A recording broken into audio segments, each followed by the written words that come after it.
Assalamualaikum warahmatullahi wabarakatuh. Innal hamdalillah nahmaduhu wa nasta'inuhu wa nastaghfiruh wa na'udzu billahi min shururi anfusina wa min sayyiati a'malina. May yahdihillahu fala mudilla lahu wa may yudlilhu fala hadiya lahu. Asyhadu an la ilaha illallah wahdahu la syarika lah wa asyhadu anna Muhammadan abduhu wa rasuluh ya nabiyya. Puji syukur kita pada kehadirat Allah Subhanahu wa taala yang masih memberikan rahmat hidayahnya kepada kita semua. Sholawat serta salam tak lupa pula kita haturkan kepada junjungan besar kita, yaitu Nabi Muhammad SAW. Allahumma sholli wa sallim wa barik agar kelak kita sama-sama mendapatkan syafaat dari beliau di yaumil akhir nanti. Amin amin ya rabbal alamin. Allah Subhanahu wa taala telah memberikan suatu ketentuan hukum dalam berkehidupan, bahwa siapapun manusia yang berkehidupan di muka bumi ini menjalani misi sebagai khalifah untuk beribadah kepada Allah Subhanahu wa taala. Diberikan oleh Allah batas waktu untuk mengemban misi yang dimaksudkan setiap generasi yang berkelanjutan dan saling menggantikan, dan masa waktu ini disebut dengan nama ajal. Maka setiap insan tidak bisa lepas dari ketentuan ajal ini, baik generasi terdahulu, kini maupun yang akan datang. Demikian Allah Subhanahu wa taala berfirman dalam Al-Qur'an surah ke-7 Al-A'raf ayat ke-34. Maksud dari ayat tersebut bahwa setiap umat kelompok masyarakat yang berkehidupan, setiap generasi yang saling menggantikan mereka memiliki batas waktu untuk menuntaskan misi dalam kehidupan.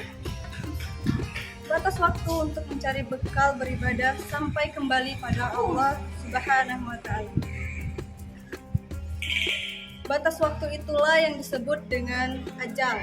Maka bila telah tiba ajalnya, manusia tidak dapat mengkreasikan diri, baik memajukan ataupun berupaya memundurkan ajal yang dimaksudkan.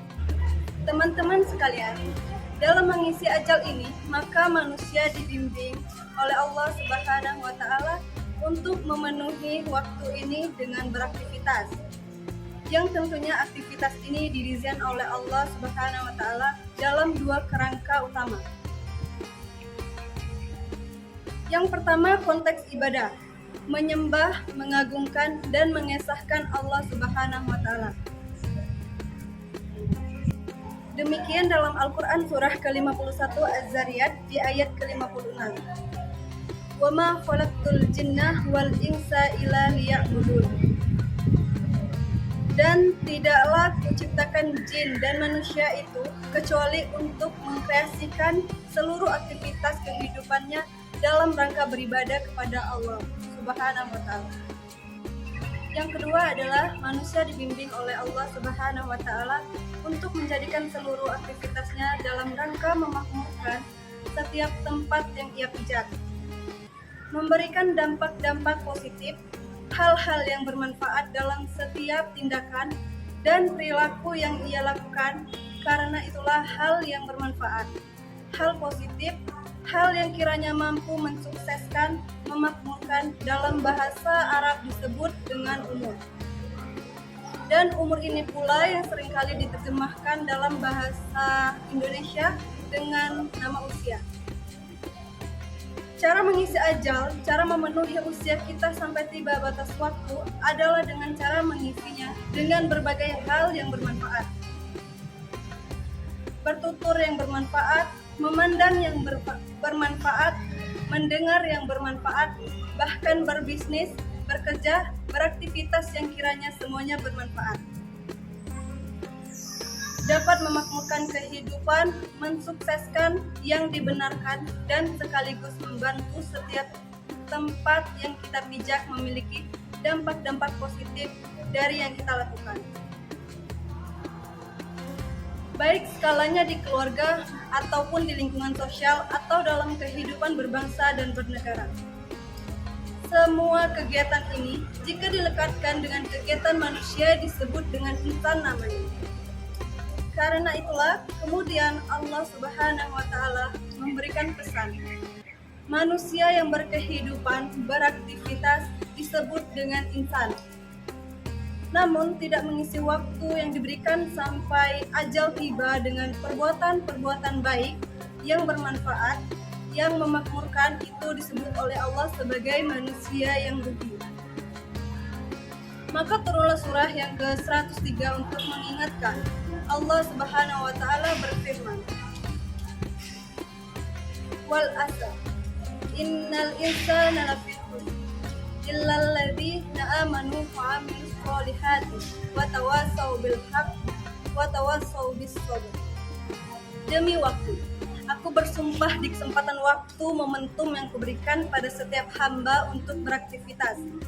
Sungguh setiap manusia yang beraktivitas memanfaatkan waktu itu berpotensi ada yang rugi, kecuali di antara mereka yang bebas dari kerugian. Itu adalah yang beriman kepada Allah Subhanahu wa taala, yakin bahwa dunia hanya sementara. Dunia itu tempat bertugas dan dunia itu pasti akan ditinggalkan. Sepanjang bernama manusia pasti akan meninggalkan dunia. Sepanjang bernama manusia pasti akan kembali pada Allah untuk mempertanggungjawabkan berbagai misi yang telah diemban. Orang-orang yakin dengan itu semua, lalu mengkreasikan di sisa waktunya untuk beramal soleh, dan dengan itu saling mengingatkan, saling share.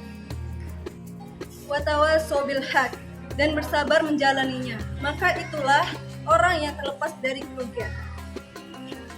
Teman-teman semua, rangkaian ayat-ayat tadi mengingatkan pesan kepada kita bahwa setiap kita di dunia ini hanya membawa tugas dari Allah, membawa misi besar, imma itu untuk ibadah, mengesahkan, mengagungkan, karena itu kita sholat, karena itu kita puasa, karena itu baca Al-Quran, untuk mengimplementasikan keyakinan kita bahwa kita ini adalah seseorang hamba yang punya tugas selama di dunia.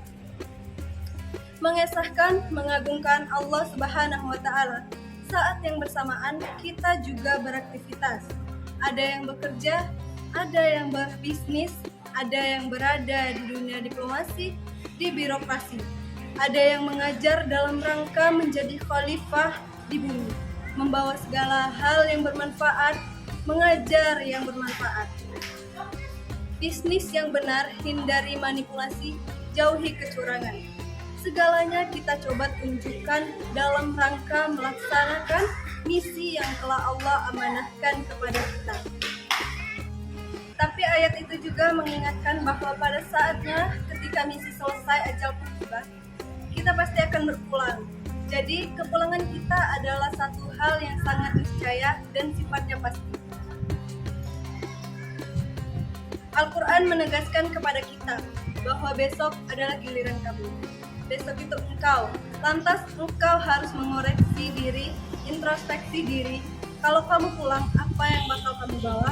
Karena itu selalu belajarlah dari orang-orang yang telah kembali kepada Allah dan mendahului kita.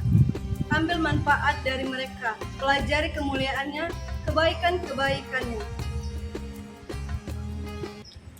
Liyabluwakum ayyukum ahsanu amala. Setelah itu kita buktikan kepada Allah untuk berubah. Tingkatkan amalan kita, tingkatkan ketakwaan kita. Allah memberikan pesan kepada kita, kamu itu lahirnya bersih, suci, lahirnya baik, lahirnya penuh dengan kelembutan, kasih sayang menyenangkan. Tetapi mengapa setelah dewasa, kalau kamu matang, kok kamu menjadi keras, menjadi kasar, menjadi jauh dari kebaikan, dan lain sebagainya. Introspeksi diri. Maka kehidupan kematian mengajarkan kita pada hakikatnya untuk memperbaiki diri dan meningkatkan kualitas dalam berkehidupan. Ini yang pertama. Lalu yang kedua, ini pesan penting dari Nabi SAW. Setiap insan yang sudah pasti akan meninggal, Nabi berpesan siapkanlah bekal terbaik. Setidaknya sekalipun wafat, peluang-peluang transfer kebaikan itu masih tetap mengalir di alam barzahnya. Dalam bahasa Arab disebut dengan jariyah. Kebaikan-kebaikan yang mengkreasikan pahala itu disebut sedekah. Sekian ceramah singkat yang dapat saya sampaikan. Semoga Allah merahmati kita semua dan kita bermohon kepada Allah semoga semuanya diberkahi oleh kemuliaan. Dipertemukan pada Rasulullah saat kembali nanti kepada Allah dan ditempatkan dalam tempat yang lebih baik dengan ridho dari Allah Subhanahu wa Ta'ala. Sekian dari saya. Wassalamualaikum warahmatullahi wabarakatuh.